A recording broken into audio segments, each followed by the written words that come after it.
wants in terms of an order. Hello. Everyone, come and sit down. Mary, mine's now you're on this end. All right, all right, all right.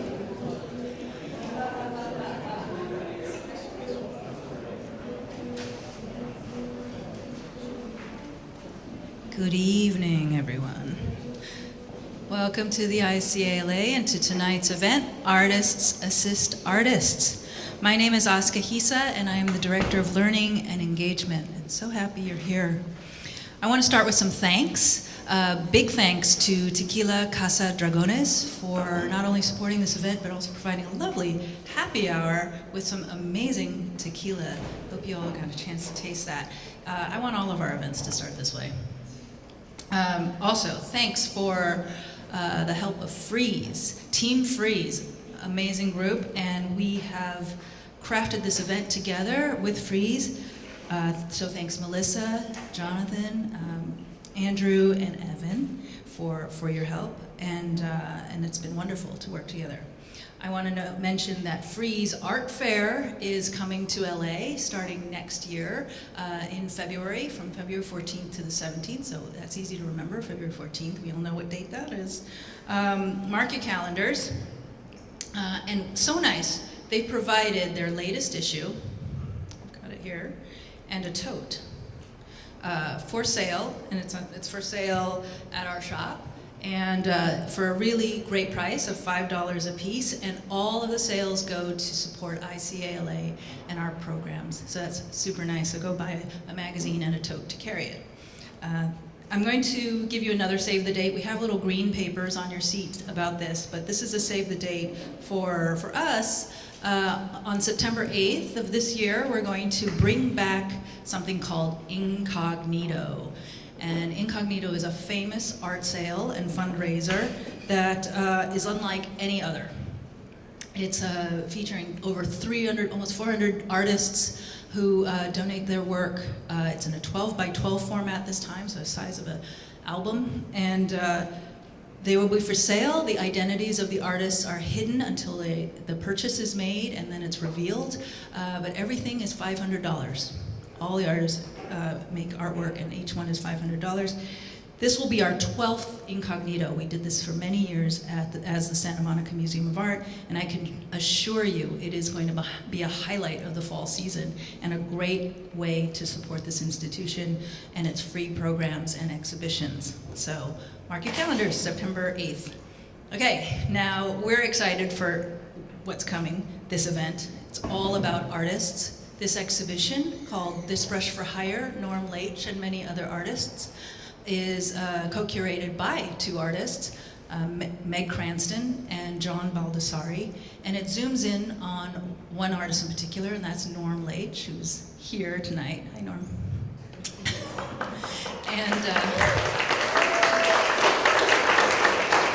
And Norm is the ultimate person you want to know, because he is an incredible artist himself and has been an assistant to the artists who are featured in the exhibition.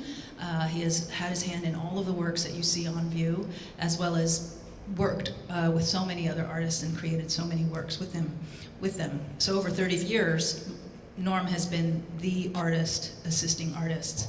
For tonight, we wanted to delve a little deeper, and we have invited some artists who have also worked with the artists that are in our exhibition. And so we'll hear what that's like from Fay Ray and Kelly Mason, T. Kelly Mason, and Monique Van Genderen. And to help us hear about these stories and their experiences and the dynamics of work for hire with artists, the exchange and the learning, the inspiration, the challenges while building their careers, is Evan Moffett. So Evan is associate editor at Frieze Magazine, and he is a writer and has been working for many journals such as Bomb and Contemporary Art Review and in Frieze now. So thank you for stepping up to be the moderator, and we look forward to hearing about all of this. I'm going to take it. You're going to take it away. Thank you, Aska. We'll have questions after the event. Thank you, and thank you all for coming. I want to thank ICALA again for hosting the event. I just have to say that it's been incredibly exciting to see this institution grow over the past year, so I can't wait to see what's in store. As Aska mentioned, this program was conceived in response to this Brush for Hire, which traces the course of Norm Laich's decades of work with many other artists. And so it's unconventional in that respect because a lot of these works are by artists other than Norm, but were executed by Norm. And so with that in mind, I think, I hope we can address that fascinating play of authorship that comes when work by artists are made by artists who are assisting them. What is it like to work with and for another artist? Where does one's work end and another's begin? Might be an interesting way to kind of guide this conversation. So each of our panelists, or distinguished panelists tonight, have assisted artists whose work is in this show, including Norm himself. So this gets very meta. And without further ado, I want to introduce them, beginning down at the other end of the table with T. Kelly Mason. T. Kelly Mason is an image maker, sculptor, and sound artist from Los Angeles. His work presents and relocates the representational and constructed aspects of social space. T. Kelly Mason's work has been included in exhibitions at the Museum of Contemporary Art San Diego, the Hammer Museum, Museum of Contemporary Art Los Angeles, Pinakothek de Moderna, Whitney Museum of American Art, Institute of Contemporary Arts London, Kunsthalle Dortmund, Los Angeles, LACMA, we know what that is, Kunsthalle Basel, Surmont Ludwig Museum, Aachen Kunsthalle, Salzburg Kunstverein, and the Louisiana Museum of Modern Art. Mason was a longtime assistant to Mike Kelley. Fay Ray explores the fetishization of objects and the construction of female identity through high-contrast, monochrome, photomontages, and metallic sculpture. For her three-dimensional works, Fay Ray compiles cast aluminum objects, bored volcanic rocks, wire, chain, and natural materials into suspended sculptural masses. Conflating worlds of worship and desire, the works across mediums borrow from the symbolism and composition of traditional religious relics and the visual language of the occult. Ray's sculptures and collages hint at the presence of a rematerialized body through a mysterious yet systematic organization of abstract form. Fay Ray received her BFA from Otis College of Art and Design in 2002 and her MFA from Columbia University in 2005. She has exhibited at galleries within the US and internationally, including Shulamit Nazarian, Thaddeus Rapak, Louis B. James Gallery, Joan, Honor Fraser Gallery, and Gagosian Gallery, among others. Apropos of the show, Ray was a longtime studio assistant to John Baldessari. And finally, Monique Van Genderen's paintings engage with the language of abstraction and an interest in architecture to create works that collaborate with the space in which they are hung. She makes large-scale paintings that are inherently spectacular and emphasize the vertical and horizontal elements of the architectural environments in which they are displayed. Shifting between abstraction and the acknowledgement of recognizable shapes, Van Genderen's works are decidedly flat and seek to manipulate vantage points and reorient our relationship between the wall, the floor, and the canvas. Monique Van Genderen was born in Vancouver and lives and works in Los Angeles. She has had solo exhibitions at the Hammer Museum, Kunstverein Heilbronn, and Chinati Foundation Marfa. Her work has also been included in exhibitions at Kunstmuseum St. Gallen, New Museum, and the 48th Corcoran Biennial. Upcoming exhibitions include Being Here With You, Estando Aquí Contigo, 42 artists from San Diego and Tijuana, at the Museum of Contemporary Art San Diego. Her works are in the collections of LACMA, the Pennsylvania Academy of Fine Arts, Institut Valencia Modern Art in Valencia, among others. And Monique was formerly studio assistant to Norm Laich. So everyone please join me in welcoming T. Kelly Mason, Fay Ray, and Monique Van Genderen.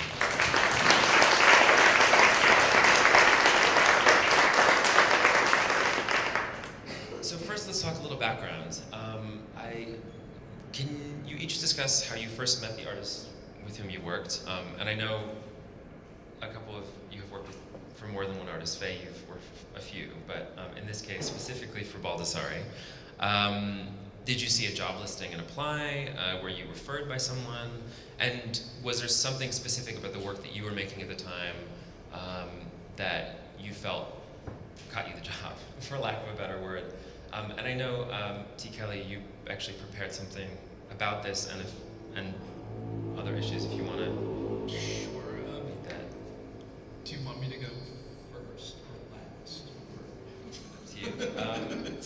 I did write something because I thought I would get to, I'd get sidetracked or confused, and that would be sort of boring. So anyway, to go quickly, you know, I'll skip this first bit, but you know, my theory was always if an opportunity arises, take it.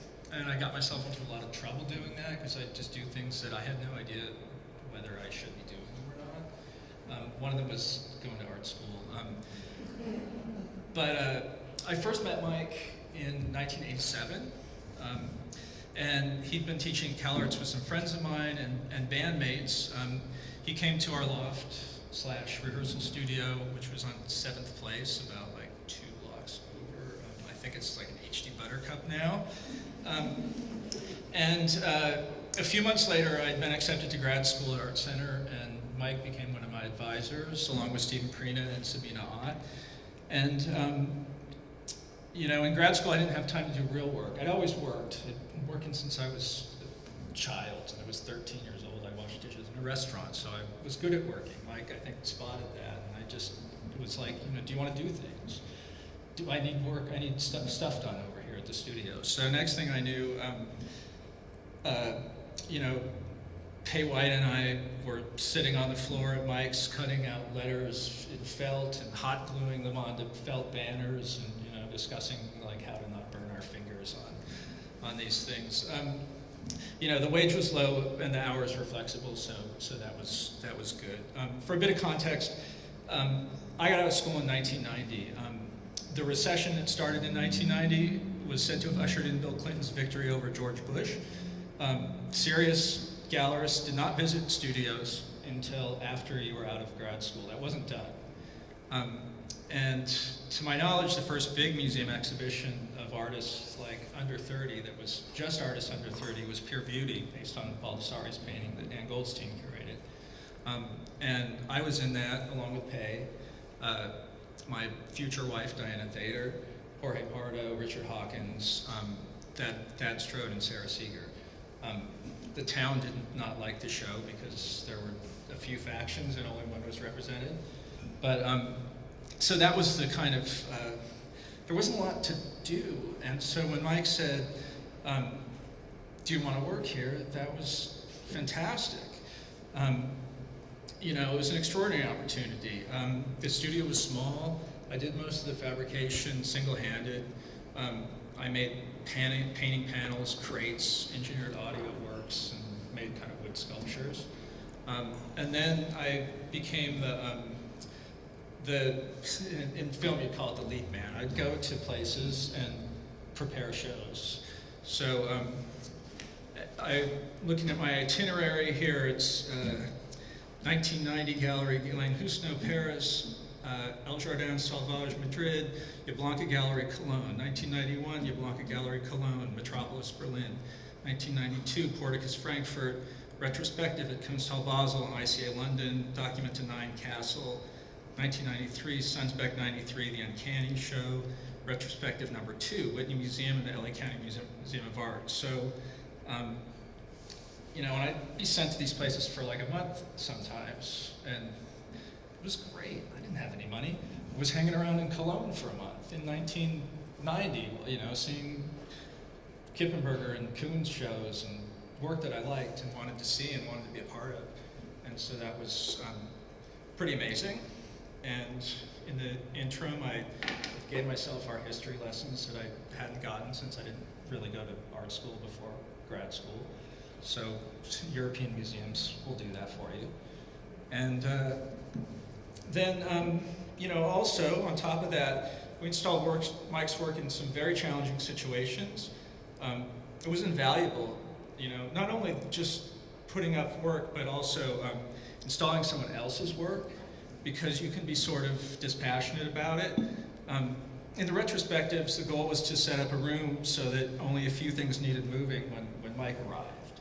So that was kind of the game. I had a wager with Ivana Blazwick at the ICA. She installed one room and I did the other.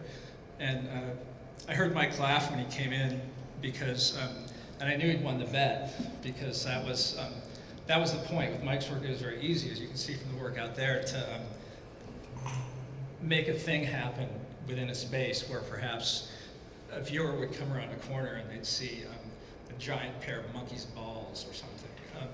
And Mike had a big laugh, and so like when he came in, I knew like, okay, we got this. And that's a really good skill for a young artist, you know, just that and the chaos of a lot of these big exhibitions at Castle, Documentus, and these things, to be able to sort of go in there and, you know, meet all these artists that you admire, but also, you know, see what you're in for was handy. So, you know, after LACMA, I no longer worked at the studio after that. I did continue to do occasional electrical contracting for Mike Kelley Studios, Inc., because I really was I did electrician work and paid a lot better. It gave me a lot more time to do my own work. And so, but somewhere along line 2, around 92, the building next door to Mike's studio became available, and Mike rented one floor, Dinah Thader and I rented the other floor, and we eventually bought that building. We lived there till 2 years ago. So we're also neighbors with Mike. And so yeah, it was very interesting to build sort of this relationship and have to navigate that. And in that vein, I was been reading some philosophy for one of my classes I'm teaching, and this, you know, quote from Alain Badiou, he states that philosophy has the ultimate aim of clarifying the distinction between truth and opinion, and must accept the axiom of equality of intelligences. Equality and universality are the characteristics of a valid politics in the field of philosophy, and I would add to that aesthetics and art criticism. Badiou's axiom, it must be from all and for all, I think that kind of makes it impossible to see things in kind of one light. You see this whole sort of context, who you're working with, what you're doing. Are they, you know, Mike was a big influence, but we worked together a lot. I was a student. I'm influenced by my students often. You know, in the 10 years or something. I think in the, you know, that by kind of curating this group of works here that have this particular critical relationship to the artist studio and to the role of production in the creation of like cultural capital, and also because it's work about norm and it's a singular kind of expression of hand, that this exhibition kind of puts that axiom to work, where you have to think about who did what, if you're going to engage in a certain kind of practice, if you're going to engage in an idea about the work, that, you know, a lot of this work engages in this kind of deep, it's taking the artist's hand out of it, but it puts it in another artist's hand. So it's not a perfect critique, it's a really complicated critique that everybody in this show is doing. And I think it's really great and smart curating to sort of make it just all run through one individual, because it really it makes it impossible not to have to look at that kind of additional layer of meaning, you know. Interesting show. Absolutely. I guess to revisit the original question, there's a lot in there that we should revisit. Yeah, there's a lot in there. So you know, but I just wanted to sort of, I wanted to get to that Badiou quote because I think that's where we all can start to really talk about stuff. Is we have to talk about things like honestly like that to move forward and get to pass this kind of opinion. I think one of the things you mentioned, Evan, was that like when people have a very fraught relationship with working for other artists, like something's gonna happen, they're gonna lose something, you gain a lot too, you know? That's like, like how does that all work out, you know? What you gain is just has to be as interesting as what you've given up, I think. If it's really looked at like in a clear-eyed kind of way. Absolutely.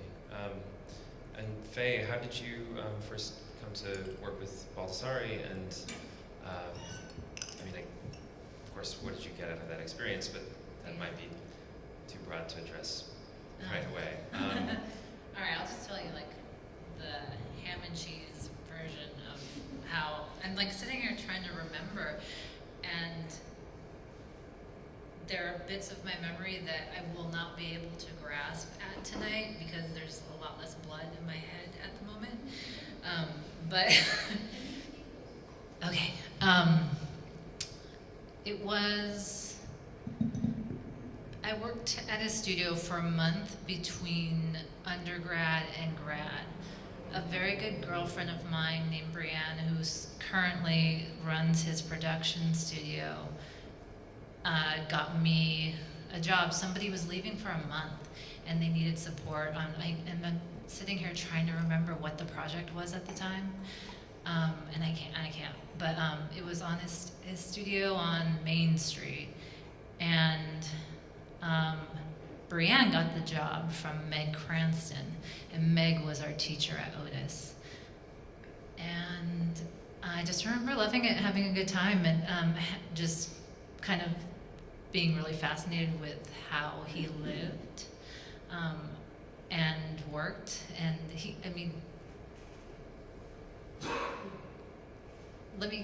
I don't want to ruminate too much on that because I can go on about that for a while, but then I go to grad school, I work with a few other artists, and then come back to LA and really need a job. And my same friend Brianne let me know when there was another opening there, and that's when I went back, and I was there for almost 5 years. Yeah, do you want me to talk about something? Well, I'm just curious, was it simply a function of that personal connection? Did you discuss your own work with John when? Yeah, he encourages that a lot. I really feel like he loves to surround himself with artists because he has such a voracious appetite for the spirit of making art. So he still welcomes everybody. If you've ever been a student of his, you will always have an open door to his studio. For years, he's sort of notorious for going to all the shows of all the students. If he gets an invite and you were his student, he will show up at some point. So he really cultivated that type of relationship. I just saw him not that long ago. Did he turn 88? How old did he turn? 87, and he's like, "Where have you been?" And I haven't been over there for a while. But yeah, he very much encouraged that. I never felt like he liked my work, but it's still I still feel like I disappoint him, but whatever. It's still kind of fun to go and talk to him about what you're working on, and he's got such a broad grasp of what's happening artistically in LA, New York, Europe, constantly. His studio is full of art periodicals. His phone is full of art apps. It's food, air, art is how he lives. And given that your work is quite different, I guess, did it ever feel like an expectation that you need to demonstrate that you were already doing things that were similar to what you'd have to do to fabricate his own work? No. Definitely not. I definitely never felt like, he pays me or gives me an opportunity to work there because I am in his lineage or something like that, artistically. No. But he pops up in my, I mean, I don't think anybody would make a direct connection between his work and mine, but, excuse me, he, like, I hear him giving me authority to do things in my head all the time. So he does, like, help me make choices artistically, still, just by watching. And Monique, how did you meet Norm and come to work for him? And that might also be a good segue to how ultimately that experience shaped your own practice and the kind of work that you started to make. Well, some of the things that you're saying about John is similar with Norm, where he's incredibly supportive and interested in art and wants to talk about art all the time. So that was really fun working in his shop. And I was basically rescued from a gallery and sent to work in the sign shop by Lauren Lesko. Yeah, she was like, you need to go help Norm. I was like, really? So I don't know, probably like 5 years of working hard on signs of various sorts, and also for artists too. And it was an interesting combination between like plumbing signs. What was that company? It was called the Luskin Plumbing Signs, were an amazing design. And then there's a John Baldessari coming through the doors, or a Larry Pittman. And so I worked my ass off, and it was like really awesome because it's my favorite type of place to be, like just being a kind of working class person making signs, and then developed my own work from the scraps of the material. So I started making painting again, and it was paintings made with vinyl scraps, and then I made a lot of wall paintings that way as well. I mean, it was an amazing experience because I learned, it was like a second degree basically, because I had come out of Cal Arts, but I had never heard, I don't know why, but there was no Lawrence Weiner floating around Cal Arts. Maybe there was some kind of like competition. But, so I discovered a ton in the sign shop.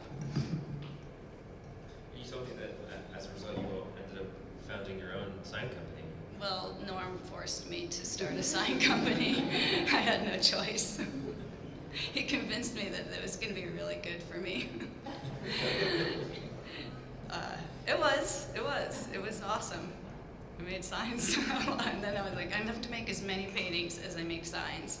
So I had a very deep relationship to the materials from that industry, and I was making work with some materials that are not so readily found, and a lot of like pearlescent and opalescent things, and these were vinyls that became discontinued eventually. But my experiments were in remaking a lot of these materials by hand, and mainly like learning about the paints and tools. Given that you were working in a fabrication studio, basically, a workshop on works of fine art, obviously there are a number of artists who have harnessed that tendency of large studios to produce work, from Warhol's factory to the sort of current Koons factory. Thank God we were more humble over there on Robertson.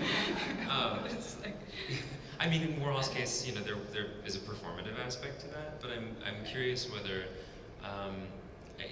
how you thought about it at the time, and also going back to what Kelly was saying earlier about how dispersed authorship so often is when there are many different people working with you and for you, how you saw your own role in the production of those artworks, like John's or anybody else's. We learn by copying. I mean, that's a painting. Of course, in painting, you learn by making a copy of an old painting. And so I learned by, and I'm really interested in the copying stuff, and I learned by like reproducing other people's work. I think the technical stuff is fascinating for me. And then, I mean, I was watching everybody too. I mean, Norm was in there painting after work all the time on separate canvases. I'm wondering if any of you ever felt like producing the work of another artist continually rubbed off on your own practice, made it difficult to break out of certain aesthetic tendencies that you were getting from somebody else.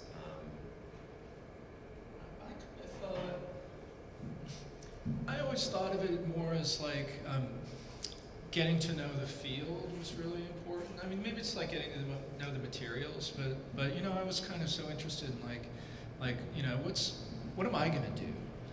And I thought, well, these people are already doing their thing. Mike took up a lot of space. He takes up a lot of space in his show. He took up a lot of space, and for me, it was very healthy, kind of, to be able to go, okay, I might want to do that, but I'm not going to do that. They have this. They've got this covered. I should do something else. I mean, that's the Brancusi model. That's what Brancusi did. He worked for Rodin for a little bit and decided, I'm going to craft all this stuff myself.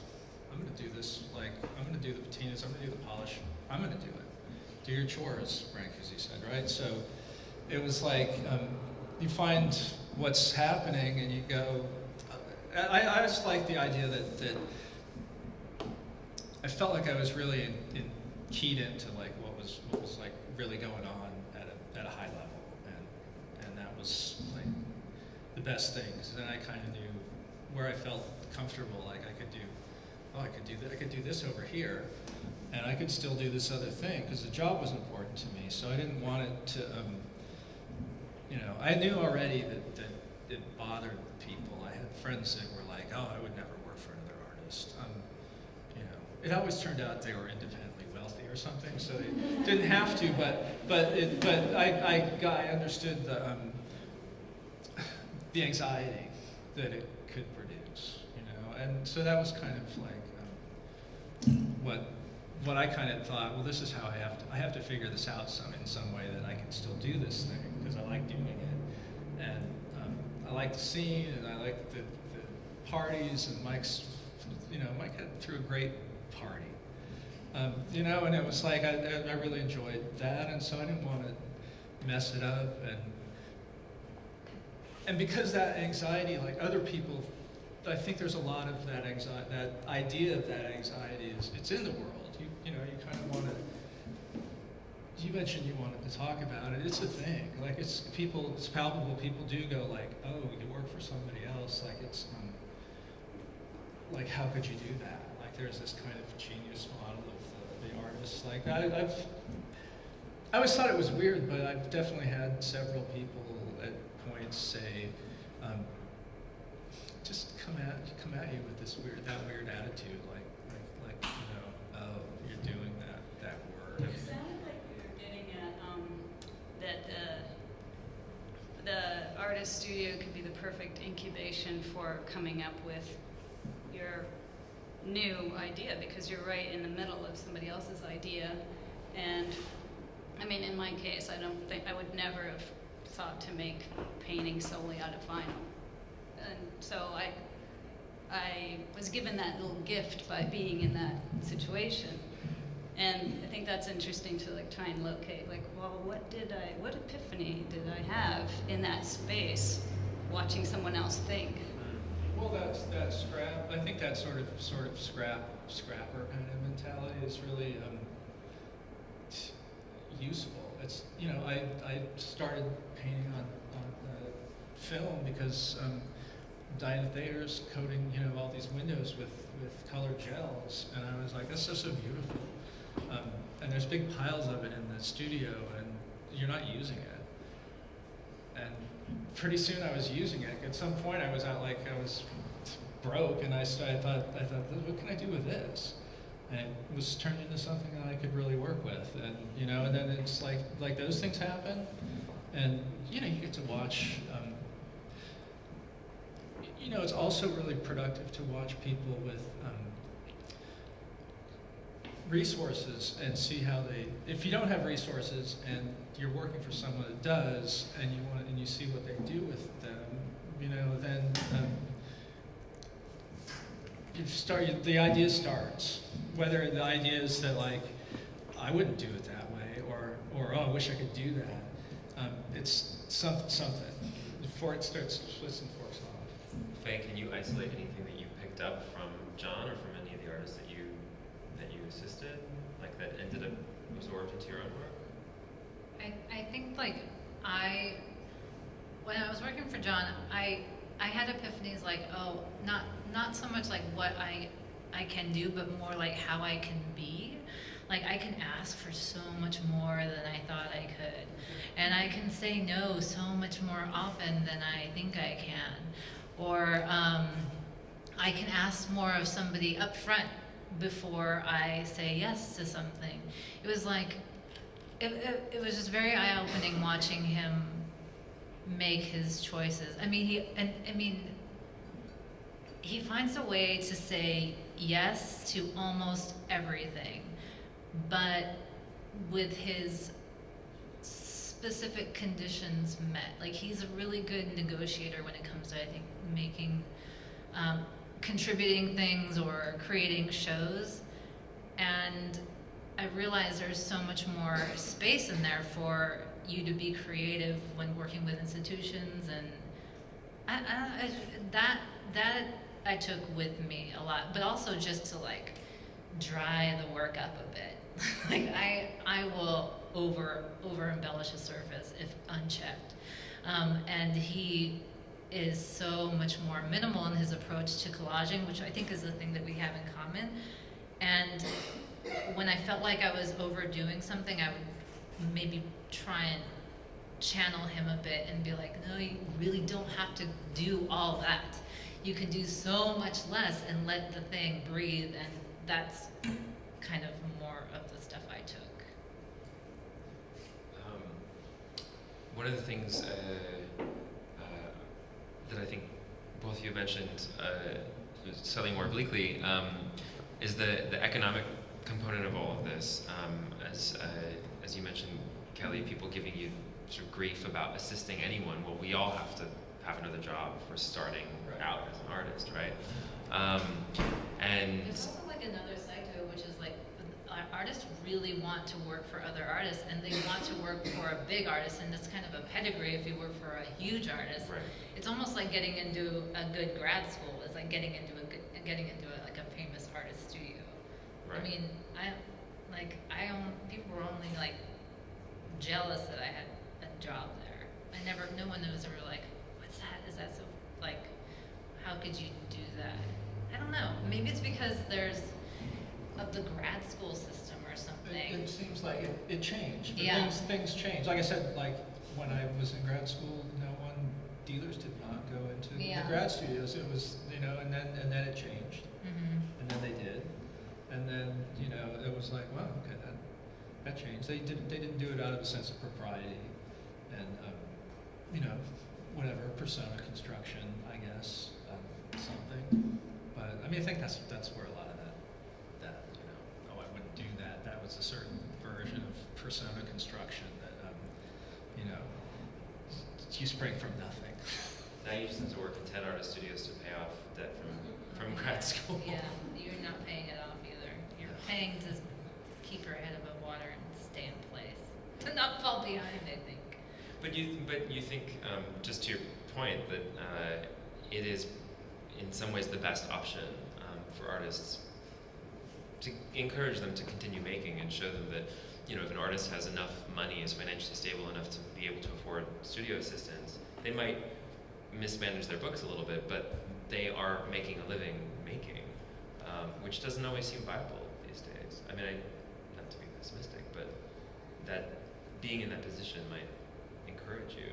I don't know if you ever felt like that, just by virtue of having that job and being able to make for or with somebody else, you could do it yourself in the future.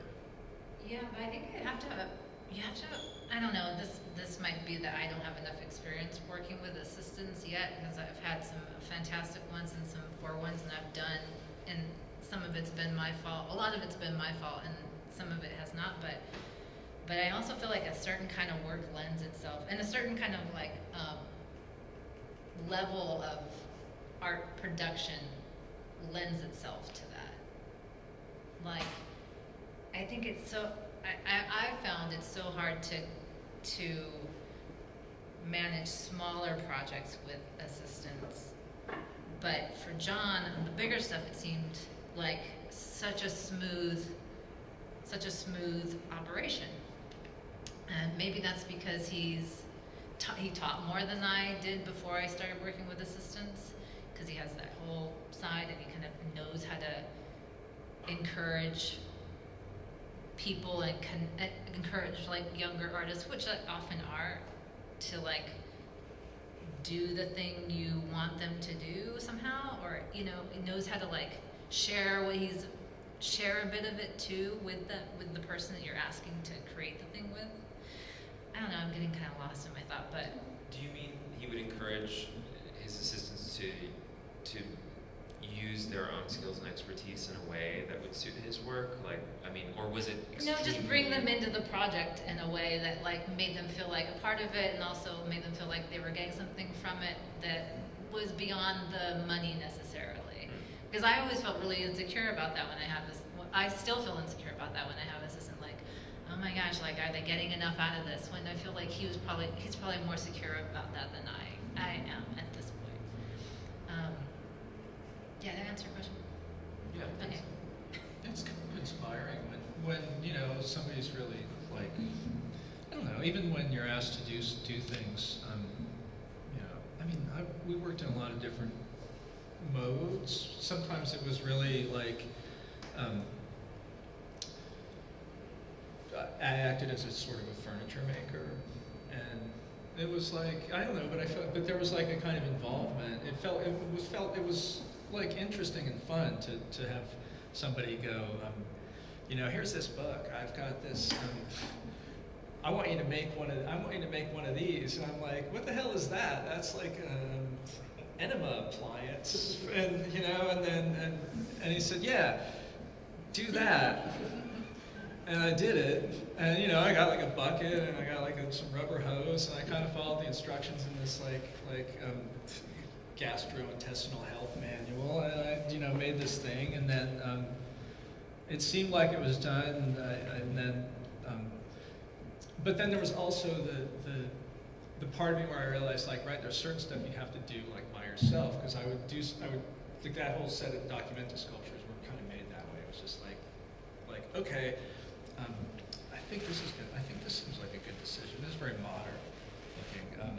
There's a kind of a shack that I fabricated for Mike that's an orgone chamber.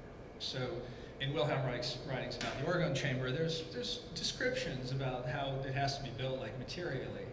And I was given that, and then I thought, well, it's an artwork. It needs to be open. You have to have it exposed on the side of reveal so you can see inside. That's modernist. Like it needs to be open. So what did he? So and he's like cool. That's cool. He's like haha, that's cool. Like, how much interpretation do you think you did? But stuff that you made. Well, those things there was a lot of I was interpreting from like a book, and then. So he told you to. And then I came back. Yeah, and then I came back. Like the things were done basically, and then I came back, and I was like, whoa! Like Mike had like painted, Pennsylvania Dutch stuff on them, and I was like, oh, okay, cool. It's happening, and it was like, I don't know. It was super. It was, I don't know. It made me feel like I knew how to do stuff. It gave me a lot of confidence, really, because like you put it in front of like a documenta, and you're like, Jesus, 40,000 people saw this today. Okay, I could make stuff too, because I kind of had a pretty good hand in that. So awesome. All right. Like it's like I don't know. It was good. It was good. It wasn't like awful. This brings up a possible schism, though, which I think the art world has been dealing with since Duchamp.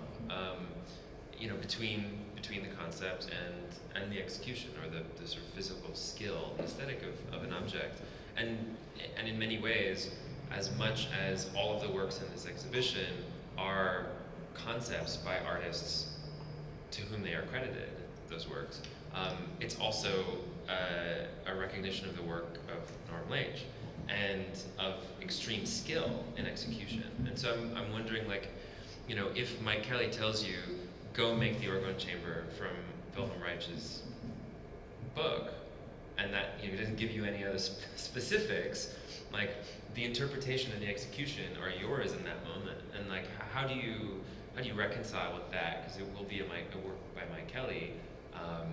Does that feel justified because the concept to actually produce the thing is entirely you deal with it, but you want the discourse around it to be to do what it's supposed to do. Mike used to go bananas because people loved his stuffed animals. His stuffed animals weren't about being cute. They were about transposing someone else's skill set, more love ours, taking the love of some other person as an expressionist gesture and displaying it and kind of saying deal with this. This isn't my hand. But that's not what people would say to Mike. They'd be like, I love those things. Stuffed animals, I had a teddy bear. And, it's just I got so tired of listening to Mike, because we'd be riding on trains and it was oh, this again, he's going to rail against, he's going to talk about how angry he is about the stuffed animals being misinterpreted. Again. And again, but it was but I get that. I totally get that. It's you want the notion that with these works that they're taken, they're against this idea of the genius and the expressive hand. They are, and is it a critique of the art, I don't know, the cultural capital system, or at this point, is it just another way to make things? It's supposed to be a critique of the cultural system that produces the idea of the genius and all that stuff, but I don't know. It's maybe have we mistaken movement for progress? It's complicated.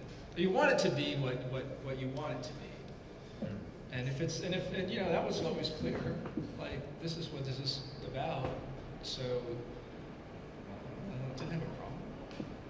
I'm curious to know what you think about all of this, Monique, given that you did work for Norm and were on that fabrication end, are probably as aware as anyone the amount of scale and precision that's involved in making that kind of work. It was very interesting to learn how to do it well, because I think my thesis show as a graduate student was these text paintings and some vinyl lettering and some word stuff, and I didn't really even know what a sign painter was, so I got to actually learn how to do that properly, and to see things like the Kay Rosen piece, it's astounding that she paints those little ones herself, right? She doesn't, it looks like a machine. And so the aspect of the hand in these works, they're not erased, they're just perfect. They're unbelievable, machine-like humans. And that's what the thing that I found interesting, I find that fascinating in that the artist can be this better machine than the machine. But it also sounded like you guys were talking about it's not very nice to ask your studio assistants to clean palettes or sweep the floor. Oh really? We have to get them that involved in the idea? I would do that stuff. I would give them the glamorous thing to do you, and then I'd be like cleaning my toilet and sweeping the floor and like going on food runs and things, and I'm like, what the fuck am I doing? And this is like, you know, I won't clean my own toilet. I won't ask anybody to do that, but I don't need to be going to Starbucks. Like, anyway. It's hard. It's hard. Like it's hard having people, you know, work for you sometimes. Like sometimes it's just complicated. You know, you're like, I don't know if I want to. I don't do it all the time. Much more like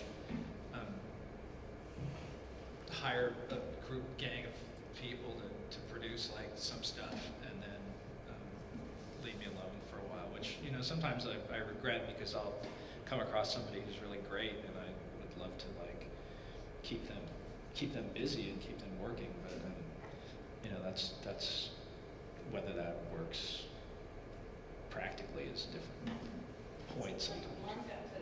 You have to kind of like skip in to bits of the work instead of have to deal with the whole thing. He just like came in and did his fairy dust. Although, I mean, obviously the Mike Kelley's are the whole thing, but it's like a certain part of the work without having to be fully responsible. I mean, I have memories of you being in John's studio, like telling knock-knock jokes, doing the printing, and him sitting at his desk reading a paper, smoking a cigar, and you two exchanging like weird dog humor. It's easier when you're, but it's a very professional. That's like a there's like those two different sides. There's like the kind of professional trade. Like Norm's got he's got a very good business, and he does what his business does. You know, and then there's that kind of general, like, you know, do everything. Yeah. That's where it gets more Oh my gosh. messed up. You know, it's not messed. I mean, it's not messed up. Like it is messed up. Like I did a lot of paintings of artist studios, so I've researched a lot. Like I needed pictures of Warhol's factory, so I had to go through like every film I could find about Warhol's factory to figure out like what was going on behind behind the red couch, and you know, oh boy, there's a whole industry. There's like hundreds of people in New York who it seems as though their life's calling is to tell people about like what it was like to be with Warhol, and it's like, you know, geez, Louise, you know, I mean, I was kind of like, I don't want to tell too many stories about Mike because it's like that. There could be so many more stories No, about Mike, though. I mean, there's plenty. There's a lot. I feel like there's such a hunger for like understanding of him that may never be like filled. I mean, maybe it's similar with John too. I don't know, but I just feel like I don't know. I feel like Mike's more mysterious. He was less. I mean, totally different than Warhol. Didn't like. There aren't iconic photographs of his studio, you know. So. And he didn't like the idea of Warhol at all, because he painted pictures of wealthy patronesses mostly. And did he like John's work? Yeah, they were totally good friends. But I mean, I think everybody. Same. I think everybody. Well, like you said, everybody. But you know, like the things that Baldessari, like Steve Perina was my teacher. Steve clearly got his. I'll go to every opening and every single event there is. You know, I try to live up to that. That's I'm not so as good hard at to it. I'm not do. as good at it as I used to be, but I tried. Because you want to, you know, do that. You want to like honor The community. the community. Because that, you know, that's in the end, like for me, it was like, oh my god, you know, the whole just going and doing, they're traveling and meeting people and, you know, whatever, watching Katie Nolan like cry because like they wouldn't install her stuff. You know? Where? Who? In Berlin. You know, just whatever, being like, oh my god, there's Katie Nolan, she's amazing. It's like she's having like she's freaking out over there. Jesus, can I help? You know, like just and having people be nice to you. It's like I found a community, and you know, with all the talk about community, you know, and I always feel like, you know, well, I know what mine is. You know, I fill out grants, and it's like, you're supposed to be part of the community. It's like, my community is the art world. These are my people. I hang around them. I like them. They're cool. You know. They're also hard and annoying. They're hard and annoying, and they irritate me. But so does so does family. So Yeah, it's fine. it's true. But It's true.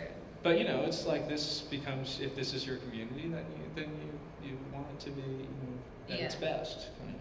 How broadly do you think of that community? I mean, obviously there's a huge art world, but there's also an LA community, you know, and which we are all a part. Do you think about that when you work with younger artists or have them work with you, especially with respect to the artists that you have worked with who are LA artists? I mean, almost all of those artists on display here are. Yeah, I mean, kind of. I feel like the community I've been a part of extends to New York, and I've had a lot of New York assistants for some reason. Like Angelino's coming back from school, but still like connected to that network also. And John has like a big New York network that you become a part of too when you're in his studio. That, I mean, your community it's not like it's heavily populated. It's just like you have people in random places, if that's what you mean. Well, I mean, and I think, I don't know, if you want to talk about community, it starts, I don't know, well, you were talking about your community starting with your bands and music in high school that somehow connected you, was a tendril that connected you to artists that you met down the line. Yeah, well, it's like, you know, I don't know. One of the things that confuses me about being my age is that, like, it was easy to know what your community was because if you were part of a subculture, you know, I rode the bus up to the record store in Long Beach to get the cool punk records because that was the only place you could get them. And then you met somebody at the record store and they were like, hey, go to the show, and they handed you a flyer and you went, and then pretty soon you knew people, and then it was. Was the art world working like that too when you were starting out? Yeah, it was pretty small. I mean, look, I worked at Patty Ford's through some friends of mine that went to Cal Arts. I did like one installation at the Jack Goldstein show. I was very happy about doing that. I worked at Patrick's and I did one Mike Kelley show. That was very But like when Patty's gallery was there was like, I think it felt like, I mean, there's people here that know better than me, but it felt like there was like 10 galleries maybe in town that were, you know, contemporary and connected in some way. Now there's so many that. Did you even think about schools then and that type of thing, or was it mostly like the artists that were a part of a gallery that made up the art community? Because I feel like now it's so connected to school. It was more I don't know. No, it was kind of schools. I mean, the Cal Arts people were pretty. It was mostly like Cal Arts. All my older friends were at Cal Arts. I went to Art Center because I figured I was already like, you know, in with the Cal Arts people. But I went to their parties. They were, you know, it was fun. It was like, okay, I don't really need to go there. Mm-hmm. That's true. If you go to the parties, you don't have to go to the school. No, you know, but it's true. I mean, I went to a lot of Yale parties. But not at Art Center because it was very serious. You know, I just think you kind of have this idea of you find people that are like-minded. I mean, now I sometimes this is the thing that confuses me a little bit. Is like, well, where is this kind of like-minded thing? Because it was. Because it required like a lot of, you know, geek knowledge. You know, there's a thing that like young adolescent, you know, men do, where they compare their record collections and go like, I know about this, I know about that, and you go like, it's a smog thing. It's like what young dudes do, or they did in my day. I'm sure they still do it. And it's like, and that's how you kind of like sort out like who's like my, I don't know how young ladies do it, but you sort out who's like-minded and like who's got a good idea, and you constantly batter away at that until you're satisfied somehow. I don't even know what that means. So that happens in proximity. I guess that's where my question came from. That whether it's at a specific school or across the city that might not have that same kind of academic climate that LA does. If you're an artist looking for studio assistants, the pool is there, and people know each other, and they make referrals, or they meet in an opening at a party. I went to UCLA, and I think I have 4 friends who have worked for Kari Epson in the last 5 years.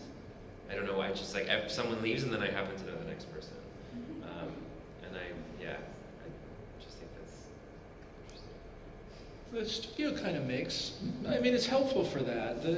I taught in St. Louis, and you'd think like, oh, this is, it's not always in studio, sometimes it's the institution, but it felt like MoCA used to be that way.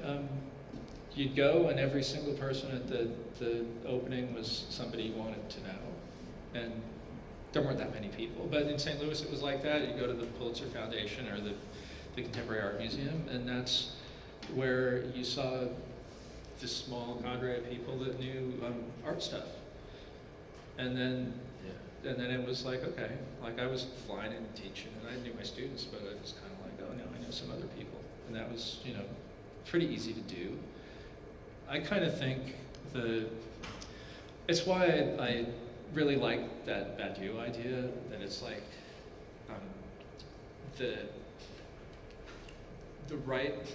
truth, it has to be this thing, this, what's he say, it's equality of intelligences. It's like everybody's sort of this equal on everybody's on the same footing. It's like, well, we're all here, right? So there must be we must have something in common. Let's see where that goes. And that's how it builds up. And the art world was always free. Like you could go to shows and they were free. It's cool, like with the Hammer. Now it's this place is free here, right? Free is good. Like anybody can come and get involved and say like, hey, I want to do this. At the same time, the fact that the art world has grown so much might be part of the reason why there's such a demand for work, and why artists are both able to and have to hire studio assistants to produce more. It kind of feeds on itself to a certain degree. I'm sort of reluctant to have the big studio with the multiple assistants. In fact, I don't at all. Reluctant? Why? I don't know. Maybe I'm just want to rely on myself, and this is a total lie too, because I do get help. But I like the idea that I can do it myself. I've had like times of course working with people, but it just seems like a huge responsibility to have like a bunch of people staring at you, like what are we going to do next? That's terrible, I hate that. And then you have to be there on time too.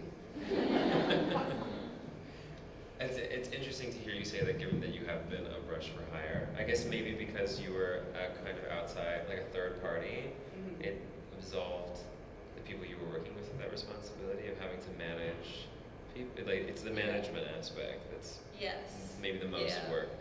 Did you say and that? Of course, them like getting involved in your artwork. So when Norm made me have my own sign company and I had to have people working for me, I picked up a bunch of people from CalArts. So it was like a string of guys that were in this one practicum class that I taught about sign making. And they all like came in one after the other and gave themselves their jobs. And but it was it was okay because they were in my studio, but they were working on signs and they weren't working on my work. And then sometimes they'd get in there on my work, but not very often. That was a good solution.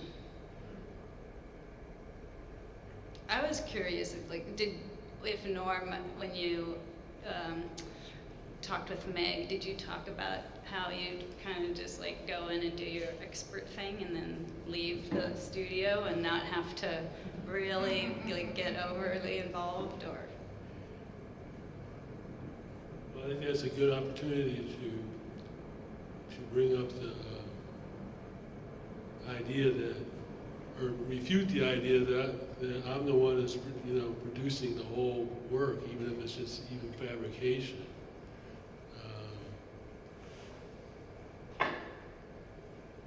There's other companies involved too, usually like companies that may make the panel that you paint on, or the companies that make sign equipment. But this idea that I do everything, I look at myself as more of an assistant, like with Kelley, when Mike would say, okay, this is what I need. Like, I work for Mike a little bit too, and he'd say, well, I need a for sale sign for this installation piece, and he just let me make it up. But it's still his idea, but I don't see any problem with him like saying, okay, I know you do this stuff good, so you do this for sale sign. You have to kind of, I think when you have to make your own divisions in your consciousness. You go like, well, okay, I'm doing this, and I'm being this isn't the work. This is I'm wiring the light boxes, and it's like, well, do I need to hire somebody? Like, by the time I show somebody how to do it, unless I'm making 40 of them, I'll just do it myself. I'm being the electrician here. I don't have to do this. It's not important, but I can do it, so I'm going to do it. And then this other part comes along where it's like, I can't. I need to do this. I need like quiet. I need like nobody around to do this. This is art. I'm making art here. That's kind of how I think it all sorts out in the end. It's kind of schizophrenia, but it's also how also I think you can as a small operation you can compete with a big operation. Like I think that maybe this is crazy, maybe it's not, but I always figure like, we're all equal. Like, I don't care. Like, Jeff Koons, like, he does a lot. He makes big things, and they're very shiny. But he can't really do what I do. So, maybe he's better than me. But, if I'm not Irish, but, there's this Irish thing that's always like, you're not better than me.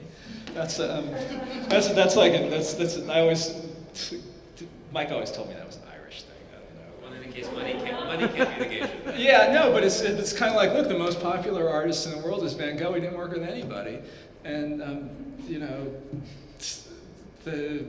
and that's just the fact. That's just at least according to museum surveys and such. He's the most popular. We don't have this problem with architecture, right? Like, every architect has a huge studio with 100 plus employees, and Frank Gehry at this point might crumple a piece of paper and it would be scanned from 1,000 angles, with the most advanced technology. And I mean, that's not fair to Gehry. He does more than that, but he does a lot more than that. But at the same time, the Gehry Partners is a huge firm that produces a lot of work, and the authorship that is traceable to, the guy who founded that firm is, it's as diffuse as anything. But we seem to get a little. Yeah, it's the art things. In those offices. In films, there's an Academy Award for the art department, and there's an Academy Award for the cinematographer and for the lighting, and and for the director too. And it's like, you know, yeah, it's you know, Christopher Nolan's film or whatever, but you know, every once in a while somebody comes along and says, you know, Soderbergh, and it's like, I'm gonna do this like kind of pretty much by myself. More, I'm gonna edit, I'm gonna shoot, I'm gonna do the whole thing, and that's like really rare. Whereas in the art world, it's just much more like what's happening when, and who's doing it by themselves, and who's got a huge operation, and you can't tell sometimes. Sometimes, you know, having a big operation doesn't mean there's like high quality coming out of there. It's just a matter of, it's a different question. Sometimes you need a lot of bedazzling done in a short amount of time. Yeah. I wonder if this would be a good time to open it up to questions. Yes. Microphone. Oh. Mic.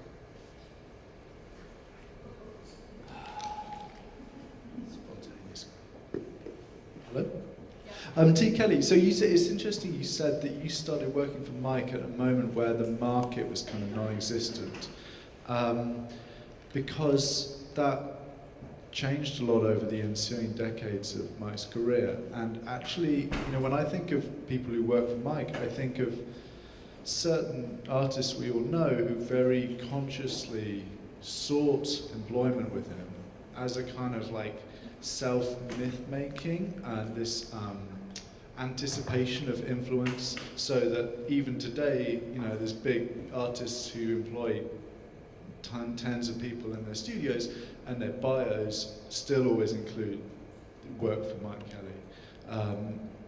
Can you say, is that something specific to Mike? I mean, Baldessari has this too. There's artists who we, you know, and he was very much a mentor.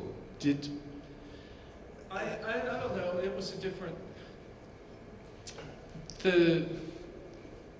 well, I can say this as Mike's neighbor, that it's like you said, that kind of being an employer like that changed. I mean, when I worked, it was Mike and Fay Wray and myself, and and Mike was like, I don't know, blowing up for lack of a better word. There was no art market, but there was a lot of big, you know, European shows, and there were institutions and things that needed work in them. So I know what you're talking about. I don't know. I think it's weird, but you know, that's whatever. That's my kind of that's my problem, I guess, more than any, you know. I kind of think that's untoward, but you know, maybe that's just I'm just being, you know, like waspy or something. Do you see it with your students? I mean, is it a new thing? Are young artists much more savvy about this than they were 20 or 30 years ago? Yes. Not much time ago, there were hardly any artists to work for in LA. LA was not a place where people worked for artists, as Not really. that wasn't what young artists did, like in New York. I think Mike Kelley's studio and Baldessari, these are only the two only artists that existed to work for.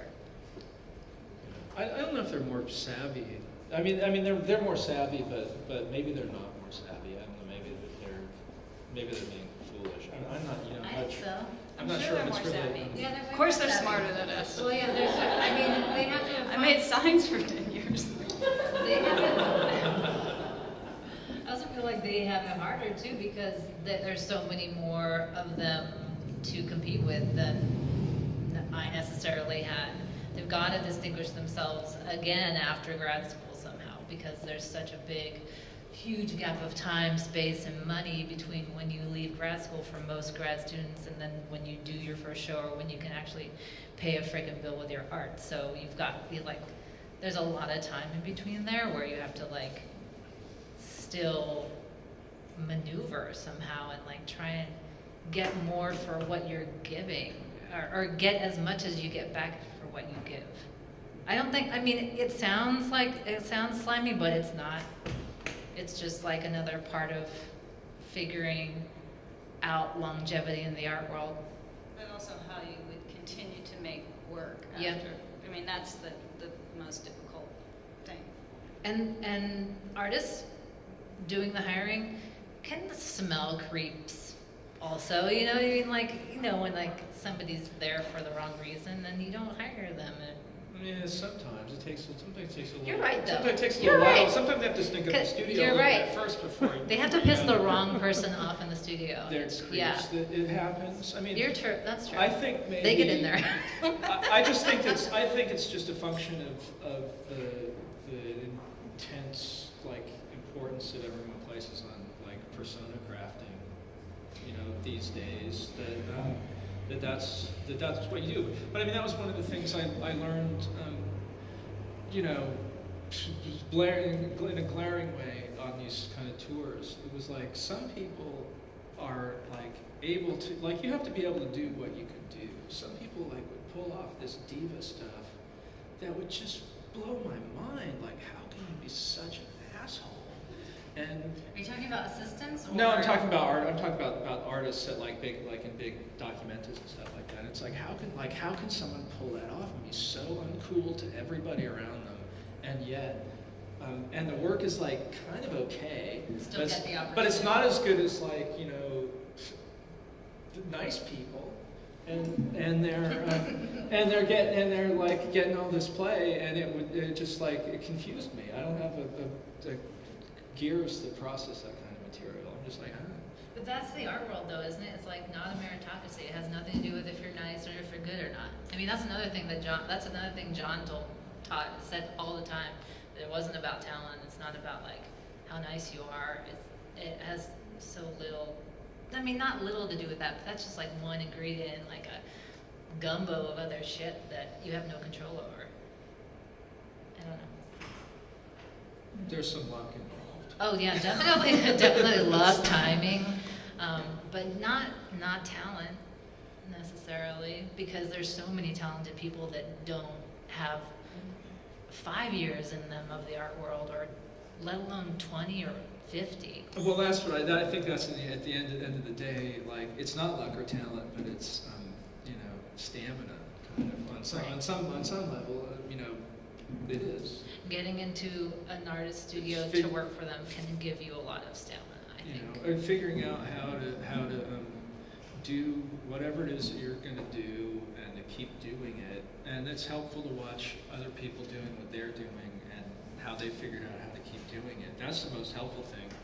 And the rest of it, it's just, there's too much luck involved to really say, yeah, this is how you do it. I mean, that's this idea that oh, I'm going to put this on my resume.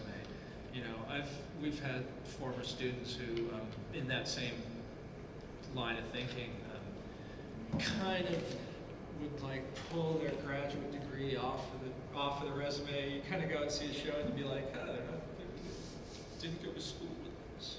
Oh, and then they did later, and then they did. When was that? I'm not going to say who that is, but it was just oh, okay, right. They're trying to figure out whether it's just cool enough to be. In case to do this thing is cool. Is it cool enough to have been to grad school? Maybe I should rebel against that. Everybody goes to grad school. I'll do this other thing. It's I makes me tired. Don't mean to cut you off, but in case anybody else has any other questions, I want to do a last sweep of the room. Yes. I have a question that's still kind of formulating in my head. So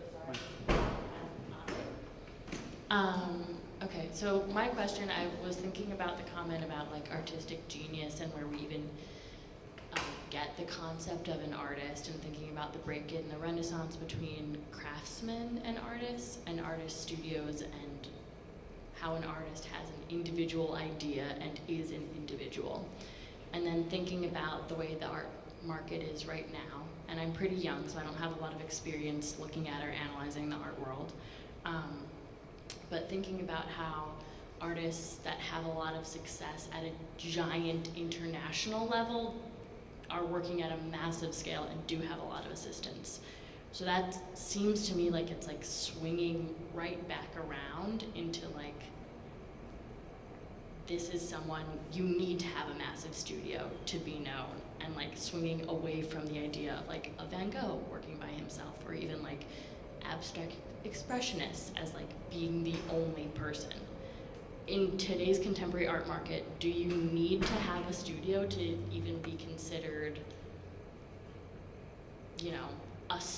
quote unquote star or like important? Like if you don't have people working for you, you know, like does the cultural cachet of having assistants mean something that bumps you up to another level? Does that make sense? It makes a ton of sense. Okay. Can I speak to that a little bit? Michael Asher's post-studio class covered that idea, this notion about the studio. And so it wasn't really, yes, it was about the economy, but do you even need the space? It was like, or you could be a conceptual artist. But that big economy you're talking about is pervasive in all the problems of the economy. Doesn't seem like it necessarily makes you a good artist, but it makes you able to sell more work. Some of my other research, if you read the papers about the French salons in the 1860s, 1870s, you look at some of the images, there are these artists like, Cabanel, you probably heard of Cabanel, but the paintings aren't that good. They're all in the kind of dust. There's only small ones in dusty rooms at the Louvre now. But those artists had these huge studios with Persian rugs and neoclassical helmets around, and everyone went to visit, and they were cool. They were in the equivalent of being on the cover of Vogue. It was happening, and it was great to go to these. Those were the artists that were important to the salon. But they weren't, but that wasn't Manet, and that wasn't. Corey messed around with that a little bit, but it didn't correlate to what we think is good now. There's no correlation, and so that always gives me hope that there's got to be a third way somehow. This is like getting work produced isn't the problem. I think that's the problem. That's the problem even with getting work, having work produced or not produced, is that there's this other, that thing, the giant studio, and culture likes rich people. I think that might be a good place to end on a hopeful note. Not on culture likes rich people.